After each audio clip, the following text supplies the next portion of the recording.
नमस्कार दर्शक बंधु, आज हूँ जून मास 5 तारिख गुरुवार। आज दिन जाकर टॉप 20 गुरुत्वपूर्ण खबर उपरे आसंतु नजर पकाइबा। भिडियोटी को शेष पर्यंत देखंतु, मात्र किछि समय मध्यरे जानि परिबे आज दिनर संपूर्ण खबर। ता पूर्व चैनल रे नुआ थिले चैनल को सब्सक्राइब करी पाखरे आसुथिबा बेल आइकन को ऑन करी रखंतु, एमति प्रतिदिन लेटेस्ट न्यूज सर्वप्रथमे देखिबा पई। तबे आसंतु संपूर्ण खबर उपरे नजर पकाइबा। आजिर प्रथम खबर आसुछि आउ एक लघुचाप। उत्तर पश्चिम बंगोपसागर रे लघुचाप क्षेत्र सृष्टि संभावना।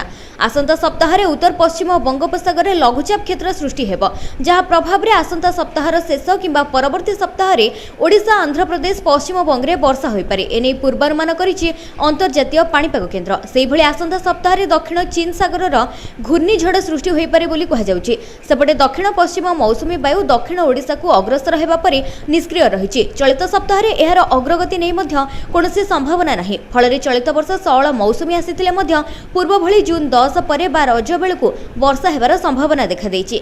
किंतु आसंता काली जाय राज्यर किछि जिल्ला रे बिजुली एवं घड़घड़ी होई पारे। आज एनै 14टी जिल्ला को येलो वार्निंग जारी करिछि पाणीपाग विभाग। सेहि भली काली पई बिजुली घड़घड़ी पई 11टी जिल्ला को येलो वार्निंग जारी करा जाइछि।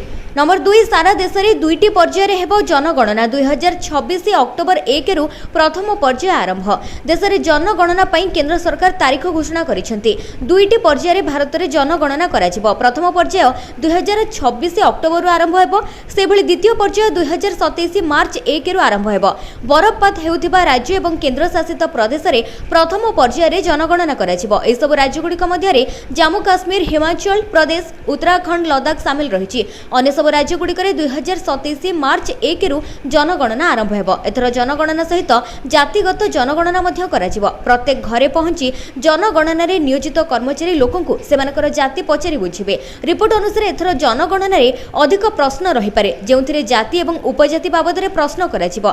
जाति गणना पई केंद्र सरकार समस्त प्रस्तुति करि सारिछन्ती। कुहा जाउछि जे जाति जनगणना रे डिजिटल को उपयोग कराजिबो। डिजिटल व्यवहार द्वारा समय बंचिबा सहित अधिक सठिकता रहिबो। प्राय 3 वर्ष भितरे जनगणना प्रक्रिया को सारिबा पई सरकार योजना रखिछन्ती। नंबर 3, प्रधानमंत्री सूर्य घर योजना रे उठांतु लाभ, घरे बसी मागणा बिजुली पांतु। प्रधानमंत्री सूर्य घर योजना को नहीं सारा देश में खुशीर माहौल। ए योजना फेब्रुआरी 2024 आरंभ होइतिला, जहां धीरे धीरे लोकप्रिय हेबारे लागिछि। ए योजनार लक्ष्य 10 कोटी घरे सौर पैनल स्थापन करिबा, जहां भारतर शक्ति आत्मनिर्भरशीलता बढ़ाइबा सहित विद्युत बिल को कम करिबो। केंद्रीय नूतन एवं नवीकरणीय शक्ति मंत्रालय घोषणा करिछि जे एही योजना वार्षिक 1600 कोटी टंका संचय करिछि एवं एहार लक्ष्य होउछि 2027 सुधा मोट 5 लाख कोटी टंका संचय हासिल करिबा। ए योजना अधीन रे एपर्यंत 1.5 कोटी रु अधिक घरे सौर पैनल स्थापन करा जायछि, जहा द्वारा प्रति परिवार रे वार्षिक हाराहारी 12,000 टंका संचय करा जाउछि। तबे केंद्र सरकार 1 रु 3 किलोवाट सौर सिस्टम पई 30,000 रु 78,000 टंका पर्यंत सब्सिडी देउछन्ति। एहा व्यतीत कम सुधा हार रे ऋण एवं सहज किस्ती योजना मध्य मिलुछि। ए योजना केवल घर गुडिकर विद्युत खर्च कम करू नाही, बरं सौर शक्ति क्षेत्र रे 10 लाख अधिक नियुक्ति सृष्टि करिछि। नंबर 4, राज्य में 18 रे पहुंचला कोरोना संक्रमितों संख्या। यहां मिसई 18 रे पहुंची कोरोना संक्रमितों संख्या। आज राज्य में 3 कोरोना नुआ संक्रमित चिन्हट होइछन्ति। तेबे 3 जण आक्रांतक विषय रे वर्तमान जे सठिक सूचना मिली पारि नाही। गत सप्ताह रे ट्विन सिटी रे 15 जण कोरोना आक्रांत चिन्हट होइथिले। सेमानक मध्यरु कटक रे 2 जण संक्रमित रहिछन्ति। प्रथम आक्रांत होम क्वारंटाइन रे रहिथिबा बेले द्वितीय व्यक्ति हॉस्पिटल रे चिकित्सित हेउछन्ति। अन्यपटे देश रे 24 घंटा रे 276 नुआ आक्रांत चिन्हट होइछन्ति। एहाकु नै वर्तमान 4302 रही कोरोना एक्टिव केस। एमानक मध्यरु 7 जण कोविड संक्रमितंकर मृत्यु होईछि। सुस्थ होई फेरिछन्ति 3281। केरल रे सर्वाधिक 1175 कोरोना संक्रमित अछन्ति। से भली महाराष्ट्र रे 510 जण संक्रमित थिबा जणा पड़िछि। पश्चिम बंग, दिल्ली, केरल एवं गुजरात रे मध्य संक्रमण संख्या वृद्धि पाउछि। वर्तमान ओडिसा रे 18 रे पहुंची कोविड आक्रांतक संख्या। नंबर 5, ओडिसा रे केही भी भूमिहीन रहिबे नाही। शासन प्रशासन व्यवस्था रे तहसीलदार माने हेउछन्ति आम राजस्व प्रशासन रो मेरुदंड। एणु आपण समस्त लोकंकर अभियोग सुनंतु एवं ताहार त्वरित समाधान पई चेष्टा करंतु। ऑफिशियल लोकंक पई भयर नुहे, तबे विश्वास रो स्थान हेउ बोली मुख्यमंत्री आज लोकसभा भवन रे आयोजित बैठक रे घोषणा करिसेंति। तबे ए अवसर रे मुख्यमंत्री कहिसेंति जे आम सरकार भूमि प्रशासन को आधुनिक एवं लोकाभिमुखी करिबा पई प्रतिश्रुति देउछि। ओडिसा रे केही भी भूमिहीन रहिबे नाही। जे मानकर 4 डेसिमिल रु कम जमी अछि सेमानकु भी भूमिहीन भाव में गणा हेब एवं सरकार से जमी जोगाई देवे। तेणु यह योजना को प्रभावी भाव में लागू करने भूमिका रही तेज लोकंर सरकार हिसाब से लोक एवं सरकार व्यवधान कमाइबा दरकार। न्याय प्रदान करने आमर प्रथम कर्तव्य। सरकार को आसबार किछि दिन भितर एक बात्यार सम्मुखीन होइथिला बोली कहिसेंती मुख्यमंत्री। नंबर 6 पुणी झटका देला सुनार दर 10 ग्राम किणिले देबे एबे एतिकी टंका। गत किछि मास भितरे सुनार दर क्रमागत भाव में बढ़ी चलिथिबारु सुना व्यवसाय मध्य प्रभावित हेउछि। अंतर्जातीय स्तर में सुनार दर वृद्धि पाउथिबारु एहर प्रभाव भारतीय बजार अनुभूत हेउछि। आगको मध्य एही दर चढ़ा रहिबो बोली स्पष्ट करिसेंती एक्सपर्ट। आज भारतीय बजार में 24 कैरेट सुनार दर राजधानी भुवनेश्वर में 10 ग्राम पिछा 69,170 टंका थिबा बेले 22 कैरेट सुनार दर 90,900 टंका पहुंची। नुआ दिल्ली में 24 कैरेट मूल्य 69,320 टंका एवं 22 कैरेट मूल्य 91,050 टंका रही। दक्षिण भारत प्रमुख सहर चेन्नई में 24 कैरेट मूल्य 69,000 टंका थिबा बेले 22 कैरेट मूल्य किंतु 90,000 टंका रही। पूर्व भारतर प्रमुख सहर कोलकाता भी यथाक्रमे 69,170 टंका एवं 90,920 टंका रही। नंबर 7 विमान यात्रा खर्च 40% ह्रास। टिकस वृद्धि सत्वे दशंधि पूर्व तुलन में प्रकृत विमान भड़ा 40% ह्रास पाई। अंतर्जातीय विमान परिवहन संघ महानिर्देशक एने कहिसेंती जे विमान यात्री संख्या वार्षिक 5 बिलियन अतिक्रम करिबो बोली आकलन करा जायछि। तेबे चाहिदा अनुसार विमान उत्पादन हेउ नथिबारु चिंता बढ़िछि। एथि सहित 6 वर्ष मध्यरे होइतिबा दुर्घटना तदंतर अधारु कम चूड़ांत रिपोर्ट प्रकाशित होइछि। दुर्घटना रिपोर्ट को उपेक्षा करिबा अर्थ सुरक्षा सहित सालिस करबा। गत वर्ष 7टी मारात्मक दुर्घटना घटी 244 यात्रींकर मृत्यु होइथिला। गत 12 मास रे विवादीय अंचल रे 2टी बेसामरिक विमान को खसा जाइथिला। तबे 42 वर्ष पर अनुष्ठित हेउथिबा आईटीए रो वार्षिक बैठक रे जोग देई कहा जाउची जे एथर विमान सेवा शिल्प अभिवृद्धि हार ह्रास पाइबो। नंबर 8 सुन दुर्घटना दिवस शुभारंभ। घर बाहर फेरिबा पर्यंत सड़कर समस्त नियम पालन करने को मुख्यमंत्री आह्वान। दुर्घटना केवल परिवार किंबा राज्य नुहे समग्र अर्थनीति उपरे गभीर प्रभाव पकाए। यह कोनोसी व्यक्तिगत क्षति नुहे बरं सामग्रिक क्षति। तेणु समस्त को अनुरोध करिसेंती घर बाहर नहीं फेरिबा पर्यंत सड़कर समस्त नियम सठिक भाव में पालन करंतु एवं सुरक्षित भाव में घर को फेरिबा को निश्चिंत करंतु बोली मुख्यमंत्री कहिसेंती। तबे सड़क रे जाउथिबा प्रत्येक व्यक्तिंकर सुरक्षित जीवन पर एक सामूहिक प्रतिबद्ध स्वरूप आईआईटी माड्रास संयोग में आज आरंभ होइछि एवं जून 28 तारिख पर्यंत सुन दुर्घटना दिवस चलिबो। नंबर 9 सरकारी कर्मचारी खुशी खबर। महंगा भत्ता 7% वृद्धि जून में मिलिबो अधिक टंका। महंगा हेबाकु जाउछि 7% महंगा भत्ता वृद्धि करिसेंती राज्य सरकार। महाराष्ट्र सड़क परिवहन निगम कर्मचारी मानकु बड़ आश्वस्ति देई उप मुख्यमंत्री महंगा भत्ता 7% घोषणा करिसेंती। एहा द्वारा 46% रु 53% को वृद्धि पाइछि महंगा भत्ता। एसटी कर्मचारी महंगा भत्ता 7% वृद्धि करा जाइछि। एहा जोगु पूर्वरु 46% थिबा डीए 53% को वृद्धि पाइछि। संशोधित डीए जून 2025 रु कार्यकारी कराजिबो।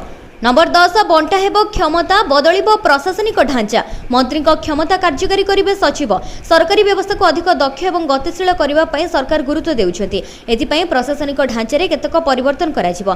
क्षमतार मध्य विकेंद्रीकरण कराजिबो। एभली कि मुख्यमंत्री मंत्रीगण को ऊपर थिबा दायित्व को एपाख सेपाख कराजिबो। आगामी दिन रे कार्यर भार जेभली मुख्यमंत्री मुंडरे न रहिबो एवं सरकार पक्षरु त्वरित पदक्षेप निया जाई परिबो ताहाकु दृष्टि रखि केतक गुरुत्वपूर्ण निष्पत्ति ग्रहण करा जायछि। नियुक्ति एवं श्रृंखला कार्यानुष्ठान प्रक्रिया रे सचिवों भूमिका पूर्वर नथिबा बेले एबे सेमानकु संपृक्त कराजिबो। अर्थात सचिव माने मंत्री क्षमता निर्वाह करिवे बोली जणा पड़िछि। नंबर 11 आकाशरू खसुछि निया। आसंता 3 दिन पर्यंत तातीरु नाही निस्तार। प्रचंड तातीरे सिजुछि उपकूलरू उपांत। राज्य में असह्य गरम गुळुगुळी रे आउट पाउटु जनजीवन। 3 दिन निस्तार नाही। जारी रहिबो समान स्थिति। 3 दिन मध्य तापमात्रा रे कोनोसी बड़ धरणर परिवर्तन संभावना नाही। पूर्वानुमान करिछि भुवनेश्वर पाणीपाग केन्द्र। विशेषकर उपकूल ओडिशा रे गरम एवं आर्द्रता पई वार्निंग जारी होइछि। आज मयूरभंज केन्दुझर बालेश्वर जिल्लार किछि स्थान रे बिजुली घड़घड़ी सहित हालुका वर्षा होई पारे। राज्यर अन्य स्थान रे ग्रीष्म प्रवाह जारी रहिबो। भद्रक बालेश्वर गजपति पुरी जगतसिंहपुर जिला को ग्रीष्म प्रवाह पई येलो वार्निंग जारी करा जायछि। सेहि भली गरम आर्द्रता पई जाजपुर केन्द्रापड़ा कटक खोर्धा नयागढ़ गंजाम जिला को येलो वार्निंग जारी होइछि। नंबर 12 एटीएम रु बाहरिबो छोट नोट 100-200 टंकिया रखिबा पई निर्देश। एटीएम रु टंका उठाउथिबा लोक माने अधिकांश समय छोट नोट पाउ नथिबारु निराश हेउचंती। कोनोसी जरूरी काम रे टंका उठाइबा बेले केवल 500 टंकिया बाहरुची। सेही नोट को नै किछि किनिबा बेले व्यवसायी माने छोट नोट मागुछंती। लोक माने सामना करूथिबा सेही समस्या खूब शीघ्र दूर हेबाकु जाउची। एटीएम रु जेभली नियमित 100 एवं 200 टंकिया नोट बाहरिबो सेति पई व्यवस्था करबाकु समस्त बैंक एवं एटीएम परिचालना करूथिबा संस्था गुडी को भारतीय रिजर्व बैंक निर्देश दैछंती। नंबर 13 2047 सुधा विकसित राष्ट्र बनिपारे भारत। चलित वर्ष शेष सुधा भारत विश्वर चतुर्थ बृहत जीडीपी देश हेबो बोली आशा करा जाउची। एपटे नीति आयोग पक्षरु कहा जायछि जे भारत एबे जीडीपी अनुसार विश्वर चतुर्थ बृहत्तम देश होई सारिछि। मात्र आईएमएफ विश्वास करे जे एही वर्ष शेष सुधा भारत 4 ट्रिलियन जीडीपी विशिष्ट देश होइजिबो। ए समय एहा मध्ये आकलन करा जायछि जे 2027 सुधा भारत द्रुत अभिवृद्धि हार हासिल करिवो एवं विश्वर तृतीय बृहत्तम अर्थनीति जर्मनी को पछरे पकाई देबो। केवल सेतिकि नुहे 2047 मसिया सुधा एक विकसित देश रे परिणत हेबो। नंबर 14 पुरी सहित जोड़ी हेबो देशर तीर्थ क्षेत्र 5 धार्मिक एवं पर्यटन स्थल पई गडिला सुपर प्रीमियम बस। पुरी जगन्नाथ धामरु देशर प्रमुख धार्मिक स्थल को जगन्नाथ एक्सप्रेस गडिछि।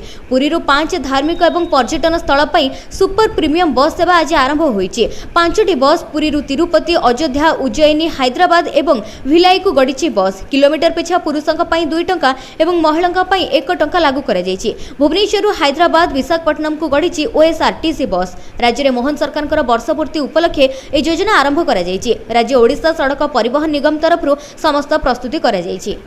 नंबर 15 जून 6 रु 9 जाए भुवनेश्वर फिल्म फेस्टिवल ओडिया सहित 9टी भाषार चलचित्र रहबो प्रदर्शन। जून 6 रु आरंभ हेबाकु जाउछि भुवनेश्वर फिल्म फेस्टिवल। भुवनेश्वर स्थित जयदेव भवन ठारे आयोजित हेबाकु जाउछि एही फिल्म फेस्टिवल रो द्वितीय संस्करण। जून 6 रु 9 तारिख जाए चालिबाकु थिबा एही कार्यक्रम रे ओडिया सहित 9टी भाषार क्लासिक चलचित्र प्रदर्शन कराजिबो। प्रतिदिन सकाळ 10टा रु संध्या पर्यंत विभिन्न चलचित्रर स्क्रीनिंग हेबा सहित ओडिया सिने प्रेमीक पई खोला रहबो एही कार्यक्रम। नंबर 16 झीर पाठपढ़ा एवं विवाह खर्च पाई करंतु नहीं चिंता सरकार आसी बड़ स्कीम। झीर पाठपढ़ा एवं विवाह पाई प्रत्येक माँ बापांकर प्रथम कर्तव्य होता है। तेबे भारत सरकार सुकन्या समृद्धि योजना भली एभली एक योजना आनिचंती जेउथिरे 8.2% चक्रवृत्ति सुध मिलुची। जदि आपण वर्तमान एही योजना रे निवेश करबा आरंभ करूछंती तेबे झीर 21 वर्ष हेबा मात्रे आपण 70 लाख पर्यंत एक फंड प्रस्तुत करि परिबे। तेबे एथि पई झीर बयस 10 वर्ष पूर्वरु अभिभावक खाता खोली परिबे। एथिरे परिवार 2 जण झींकर नाम पई एसएसवाई खाता खोला जाई परिबो। एथिरे आपण सर्वनिम्न 250 टंका बांधी परिबे, सर्वाधिक 1.5 लाख बांधी परिबे। निवेश अवधि 15 वर्ष रहिछि। लॉक इन पीरियड निवेश परे 6 वर्ष पर्यंत फंड लॉक रहिबो किंतु सुध मिलिबो। 18 वर्ष बयस रे अधा टंका बाहर करि परिबे।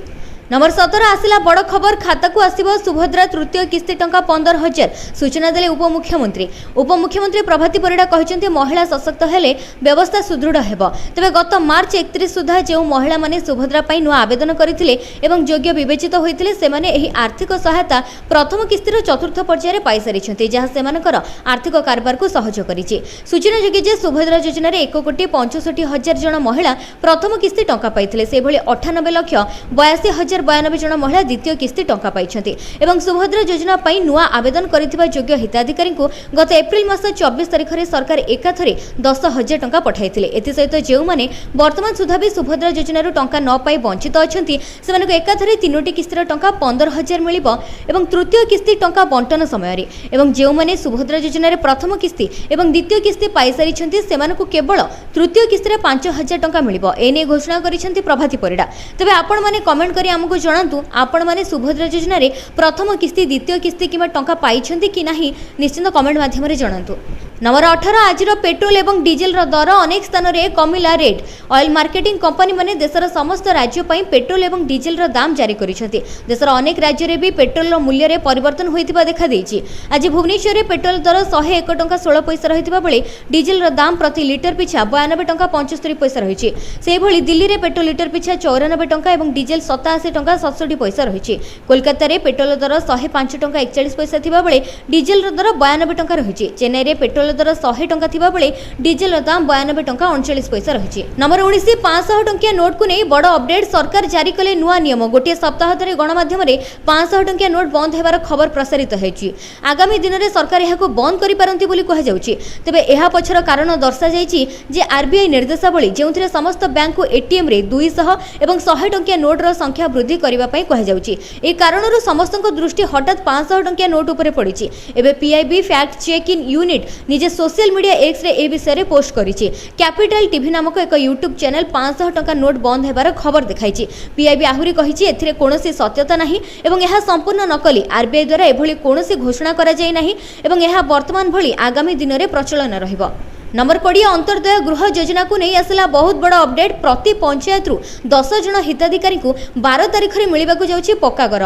खरा वर्षार मुंडा गुंजिबा पई आ रहिबनी चिंता। प्रत्येक गरीबों मुंड उपर जेमिति पक्का घर रहिबो सेति मोहन सरकार आश्वस्ति दैछन्ति। आनिछन्ति नुआ योजना अंत्योदय गृह योजना। वर्ष पूर्ति रे प्रति पंचायत रु 10 जन को मिलिबो पक्का घर। अंत्योदय योजना रे पक्का घर जोगाई देबे सरकार। 5 दिन भितर तालिका देबाकू बीडीओ को निर्देश। तेबे 12 तारिख दिन वर्ष पूर्ति कार्यक्रम रे पक्का घर दियाजिबो। अंत्योदय गृह योजना माध्यम समस्त मुंड को पक्का घर सुनिश्चित करेंगे बीजेपी सरकार। यह योजना 7,550 कोटी टंकार व्यय बराद सहित 3 वर्ष भितर 2,25,000 पक्का घर जोगाई देवा नहीं योजना रखाई। तेज यह योजन भिन्नक्षम विधवा दुरारोग्य व्याधि पीड़ित शहीद परिवार व्यक्ति पद्मश्री पाइथिबा परिवार व्यक्ति बन्या बात्या और अग्निकांड पीड़ित लोक और गरीब लोक मैंने लाभ पाइबे। एथिपाई 2025-26 आर्थिक वर्ष में 2,603 कोटी टंकार व्यय बराद रखाई। तेज वर्तमान पर्यंत अंत्योदय गृह योजना अधीन आसंता 3 वर्ष अति कम 2,25,000 नूतन पक्का घर जोगाई देबा पई लक्ष्य रखा जायछि।